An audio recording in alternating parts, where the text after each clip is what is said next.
আসসালামু আলাইকুম বন্ধুরা। এই যে দেখতেছেন একজন হুজুর দাঁড়িয়ে আছে, উনি সহ চারজন লোক কুমিল্লাতে দাঁড়াইছে। আর এই যে পিছনে সাদা কাপড় পরা বেড়ে লোকটি, উনি একটি খুব অবৈধ কাজ করেছেন। সেই অবৈধ কাজটি হলো, এই চারজন হুজুর যখন কুমিল্লা থেকে উঠছে, ওনারা নাকি টিকিট কাটতে পারে নাই, ঠিক আছে।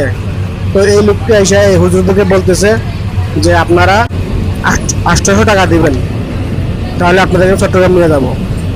এখন ওনারা বলতেছে আমাদের কাছে এত টাকা নাই, আর যদিও টাকা থাকে আমরা আপনাকে টাকা দেবো, ঠিক আছে, কিন্তু আপনি আমাদের টাকা বাউচার দিতে হবে।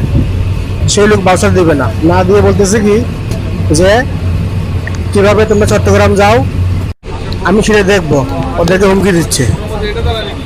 এমত অবস্থায় আমি ওই জিনিসটা দেখলাম, কেউ কোনো কথা বলতেছে না। পরে আমি দাঁড়াই হুজুরকে বললাম, হুজুর আপনি ওনাকে টাকা দিবেন না, উনি টাকা নেওয়ার কেউ না, উনি হয়তো রেলওয়ে চাকরি করে, ওনার কাজ হচ্ছে আমাদের সেবা করা।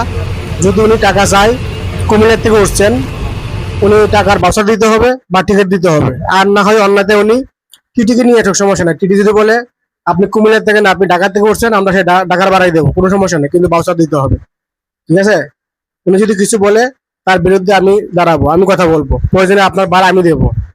সেই কথা বলে আমি হুজুরকে বুঝালাম এবং হুজুরকে বললাম যে ওনাকে টাকা দিবেন না। যদি উনি টাকা নেই, অবশ্যই সেই টাকার রসিদ লাগবে এবং টিকিট লাগবে, ঠিক আছে। তো এই লোকটা কিছুক্ষণ পর পরে আইসা হুজুরকে বারবারে আড়ালে নিয়ে যায় ডেকে ডেকে। জিনিসটা আমার কাছে একটু খারাপ লাগলো। তো আমি ওই লোকটাকে এক পর্যায়ে হুজুরকে ডাকলাম যে হুজুর আপনি এখান থেকে কোথাও যাবেন না, যদি ওই লোক আপনাকে কোথাও নিয়ে যায় আপনি যাবেন না, আপনি এখানে দাঁড়ায় বলবেন যে আপনি এখানে আসেন, কথা এখানে হবে, ফেস টু ফেস। ওই জন্য আপনি কাকে নিয়ে আসবেন, নিয়ে আসেন, আমি ভাড়া দেবো, কিন্তু ভাড়ার বিনিময়ে কি আপনি আমাকে টাকার রসিদ, ভাড়ার রসিদ কিংবা আমাকে টিকিট দিতে হবে, যেখানে দেন। কিন্তু সেই লোক টিকিটও দিবে না, রসিদও দিবে না, কিন্তু টাকা নিয়ে যাবে, বলতেছে কি আমি তোমাদের বসে দেবো। কিন্তু এরকম কথা হলো। আর এই লোককে টাকা দেবে কেন? ওই লোককে, উনি ট্রেনে চাকরি করে, ঠিক আছে, কিন্তু উনি টাকা নেওয়ার অধিকার নাই। উনি যদি মনে করে যে উনি হুজুর ওনারা অবৈধভাবে উঠছে, ট্রেনে চড়া নিষেধ, তাহলে ওনারা আইনের ব্যবস্থা নেন, পুলিশ নিয়ে আসুক, টিটিকে নিয়ে আসুক, তারা যে সিদ্ধান্ত দেবে সেটা মেনে নেওয়া হবে। আমি বলছি ঠিক আছে, আপনি টিটি নিয়ে আসেন, পুলিশ নিয়ে আসেন।